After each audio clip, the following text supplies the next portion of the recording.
ಭವಂತು ಸುಖಿನಃ. ಇಂದಿನ ಭಕ್ತಿ ಸಂದೇಶವನ್ನು ನೋಡೋಣ.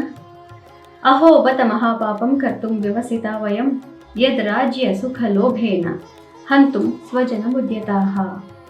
ಅಹೋ ಅಯ್ಯೋ, ಎಂತಹ ಪಾಪವನ್ನು, ಮಹಾಪಾಪವನ್ನು ಮಾಡೋದಕ್ಕೆ ಹೊರಟು ಬಿಟ್ಟಿದ್ದೇವಲ್ಲ ನಾವು. ಇಲ್ಲಿವರೆಗೂ ನಮಗೆ ಯಾರಿಗೂ ತಿಳಿಲೇ ಇಲ್ವಾ ಇದೆಲ್ಲ? ರಾಜ್ಯ ಲೋಭದಿಂದ ನಾವು ನಮ್ಮ ಎಲ್ಲ ನಮ್ಮವರನ್ನೇ, ಬಂಧುಗಳನ್ನೇ ಕೊಲ್ಲಲಿಕ್ಕೆ ನಾವು ಸಿದ್ಧರಾಗಿ ನಿಂತು ಬಿಟ್ಟಿದ್ದೇವಲ್ಲ, ಎಂತಹ ಕ್ರೂರಿಗಳಾಗೋದ್ವಿ ನಾವು ಅಂತ ಅರ್ಜುನನಿಗೆ ಬಹಳಾನೇ ಈಗ ಬೇಸರವಾಗ್ತಾ ಇದೆ. ಇಂದು ಶ್ರೀ ವಿಶ್ವಾವಸು ನಾಮ ಸಂವತ್ಸರೆ ದಕ್ಷಿಣಾಯನೆ ವರ್ಷ ಋತು ಶ್ರಾವಣ ಮಾಸೆ ಕೃಷ್ಣ ಪಕ್ಷೆ. ಇಂದು ಆಗಸ್ಟ್ 14ನೇ ತಾರೀಕು ಮತ್ತು ಗುರುವಾರ ಷಷ್ಠಿ ತಿಥಿ ಮತ್ತು ಇಂದು ರೇವತಿ ನಕ್ಷತ್ರ. ಇಂದಿನ ಭವಿಷ್ಯವನ್ನೆಲ್ಲ ರಾಶಿಗಳಿಗೂ ತಿಳ್ಕೊಳ್ಳಿ. ಇಂದು ರೇವತಿ ನಕ್ಷತ್ರ. ರೇವತಿ ನಕ್ಷತ್ರದ ಅಧಿಪತಿ ಬುಧ. ಆದ್ದರಿಂದ ಇವತ್ತು ಎಲ್ಲರಿಗೂ ಸ್ವಲ್ಪ ಬುದ್ಧಿ ಜಾಸ್ತಿ ಓಡಿಸ್ಬೇಕು ಅನ್ನುವಂತಹ ಒಂದು ಮನಸ್ಸಿಗೆ ಯೋಚನೆ ಬರ್ತಾ ಇರುತ್ತೆ. ಬುದ್ಧಿವಂತಿಕೆಯಿಂದ ನಾನು ಕನ್ನಿಂಗಾಗಿ ಅಥವಾ ಅತಿ ಬುದ್ಧಿವಂತಿಕೆ ತೋರಿಸ್ತೀನಿ, ಇವತ್ತು ಯಾರು ನನ್ನನ್ನು ತೊಂದರೆ ಕೊಡೋಕ್ಕೆ ಆಗಬಾರದು ಅನ್ನೋಂತಹ ಒಂದು ಭಾವನೆ ಎಲ್ರಿಗೂ ಬರ್ತಾ ಇರುತ್ತೆ. ನಮಗೆ ಬಂದ ಭಾವನೆ ಇನ್ನೊಬ್ಬರಿಗೂ ಕೂಡ ಇರುತ್ತೆ ಅನ್ನೋದನ್ನು ನಾವು ಅರ್ಥ ಮಾಡ್ಕೋಬೇಕು. ಎಲ್ಲರೂ ಬುದ್ಧಿ ಉಪಯೋಗಿಸೋಕ್ಕೆ ಪ್ರಯತ್ನ ಪಟ್ಟರೆ ಪ್ರಮಾದ ಆಗಬಹುದು. ಆದ್ದರಿಂದ ಇವತ್ತು ಬಹಳ ವಿವೇಚನೆಯಿಂದ ಕೆಲಸಗಳನ್ನು ಕೈಗೊಳ್ಳಬೇಕು. ಮೇಷರಾಶಿಯವರಿಗೆ ಇದು ಸ್ವಲ್ಪ ಕಷ್ಟಕರವಾದಂತಹ ದಿವಸ. ನೀವು ಏನೇ ಮಾತನ್ನು ಹೇಳಿದ್ರೂ ಕೂಡ ಬೇರೆಯವರು ಬರೀ ಅದನ್ನು ಅಪಾರ್ಥವನ್ನೇ ಮಾಡಿಕೊಳ್ತಾರೆ. ಆದ್ದರಿಂದ ಇವತ್ತು ಮಾತು ಸ್ವಲ್ಪ ಕಡಿಮೆ ಮಾಡಿಬಿಡದೆ ವಾಸಿ. ನಾಳೆ ಎಲ್ಲವನ್ನೂ ಹೇಳಬಹುದು, ಮನಸ್ಸಲ್ಲಿದ್ದೆ ಎಲ್ಲವನ್ನೂ ಹೇಳಬಹುದು, ಎಲ್ಲರೂ ಸರಿಯಾದ ರೀತಿಯಲ್ಲಿ ಕೇಳಿಸ್ಕೊಳ್ತಾರೆ. ವೃಷಭ ರಾಶಿಯವರಿಗೆ ಅತ್ಯುತ್ತಮವಾದಂತಹ ದಿವಸ. ನೀವು ಏನೇ ಮಾತಾಡಿದ್ರು ಇವತ್ತು ಗೆಲ್ತೀರಿ. ನೀವು ಏನೇ ಹೇಳಿದ್ರು ಯಾರು ನಿಮ್ಮನ್ನು ಬೇಸರ ಮಾಡ್ಕೊಳ್ಳೋದೇ ಇಲ್ಲ, ಅಪಾರ್ಥ ಮಾಡ್ಕೊಳ್ಳೋದೇ ಇಲ್ಲ. ಮಿತ್ರರಿಂದ ಇಷ್ಟಾರ್ಥ ಸಿದ್ಧಿ. ಮಿಥುನ ರಾಶಿಯವರಿಗೆ ಇನ್ನು ಕಾರ್ಯಕ್ಷೇತ್ರದಲ್ಲಿ ನೀವು ಬಹಳ ಚೆನ್ನಾಗಿ ಮಾತನಾಡ್ತೀರಿ, ವಿಷಯವನ್ನು ಬಹಳ ಆಳವಾಗಿ ತಿಳ್ಕೊಂಡಿದ್ದೀರಿ ಅನ್ನೋಂತಹ ವಿಷಯ ಬೇರೆಯವರಿಗೆ ಇವತ್ತು ಗೊತ್ತಾಗತ್ತೆ. ಆದ್ದರಿಂದ ಕೆಲವರಿಗೆ ಸ್ವಲ್ಪ ಹೊಟ್ಟೆ ಕಿಚ್ಚಾಗಬಹುದು, ಕೆಲವರು ನಿಮ್ಮನ್ನ ಪ್ರಶಂಸಿಸಬಹುದು. ಕರ್ಕ ರಾಶಿಯವರಿಗೆ ಭಾಗ್ಯೋದಯವಾಗುತ್ತೆ, ಮನಸ್ಸಿಗೆ ನೆಮ್ಮದಿ ಪ್ರಾಪ್ತಿಯಾಗುತ್ತೆ. ಆದರೂ ಕೂಡ ಇವತ್ತು ಯಾರ ಜೊತೆಗೂ ಮಾತನಾಡಲಿಕ್ಕೆ ನಿಮಗೇನೆ ಇಷ್ಟ ಇರೋದಿಲ್ಲ.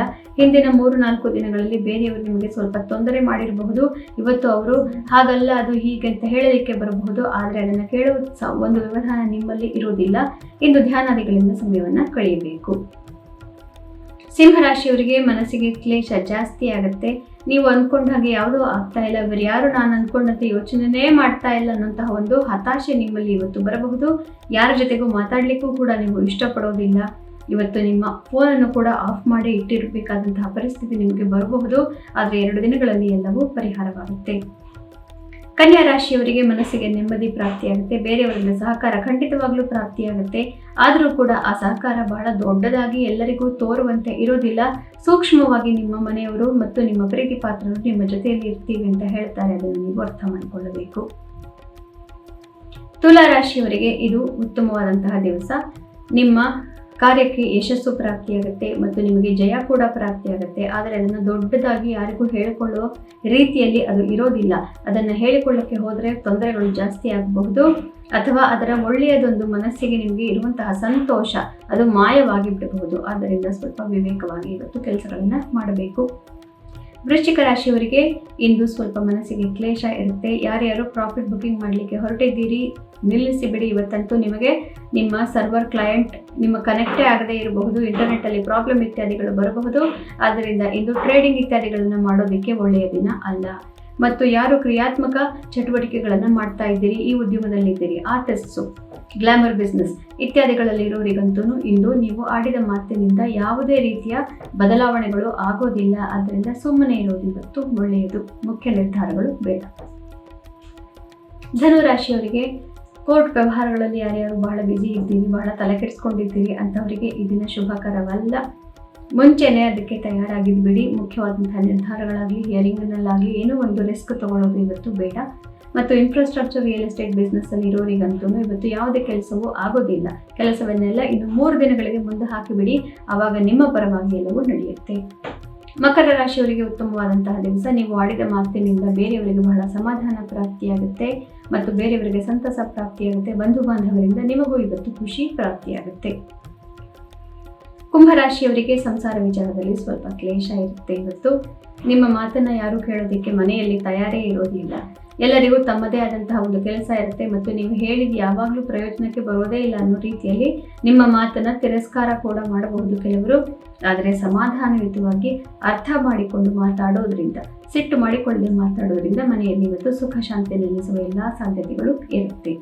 ಮೀನ ರಾಶಿಯವರಿಗೆ ರೇವತಿ ನಕ್ಷತ್ರದ ಅಧಿಪತಿ ಬುಧ ಮೀನದಲ್ಲಿ ನೀಚ. ಆದ್ದರಿಂದ ಇವತ್ತು ನೀವು ಆಡುವ ಮಾತಿನಲ್ಲಿ ನಿಮಗೆ ಒಂದು ಕ್ಲಾರಿಟಿ ಅಥವಾ ನೀವು ಏನು ಹೇಳ್ತಾ ಇದ್ದೀರಿ ಅನ್ನೋದು ನಿಮಗೆ ತಿಳಿದಿದ್ರೂ ಕೂಡ ಬೇರೆಯವರು ಅದನ್ನು ನೀವು ಹೇಳಿದಂತೆ ಅರ್ಥ ಮಾಡಿಕೊಳ್ಳುವ ಪರಿಸ್ಥಿತಿಯಲ್ಲಿ ಇರೋದಿಲ್ಲ. ಆದ್ದರಿಂದ ಇಂದು ಹೆಚ್ಚಿನ ಮಾತು ಬೇಡ. ಬೇರೆಯವರಿಗೆ ಸ್ವಲ್ಪ ಸಮಯ ಕೊಟ್ಟು ನೀವು ಹೇಳಿದ್ದನ್ನ ಅರ್ಥ ಮಾಡಿಕೊಳ್ಳಕ್ಕೆ ಅವರಿಗೆ ಅವ್ರ ಪಾಡಿಗೆ ಅವರನ್ನು ಬಿಟ್ಟು ಬಿಟ್ಟರೆ ಇವತ್ತು ಒಳ್ಳೆಯದು. ಆದ್ದರಿಂದ ಇಂದು ಧ್ಯಾನಾದಿಗಳನ್ನು ಮಾಡಿ ಸಮಯವನ್ನು ಕಳೆಯಿರಿ. ನಿಮಗೆ ನೀವು ಏನು ಹೇಳ್ತಾ ಇದ್ದೀರಿ ಅನ್ನೋದು ಸಂಪೂರ್ಣವಾಗಿ ತಿಳಿದಿರುತ್ತೆ, ಅದೇ ಸರಿ ಅನ್ನೋದು ಗೊತ್ತಿರುತ್ತೆ. ಇನ್ನು 3 ದಿನಗಳ ನಂತರ ಬೇರೆಯವರು ಕೂಡ ಅದನ್ನೆಲ್ಲದನ್ನು ಒಪ್ಪಿಕೊಳ್ತಾರೆ.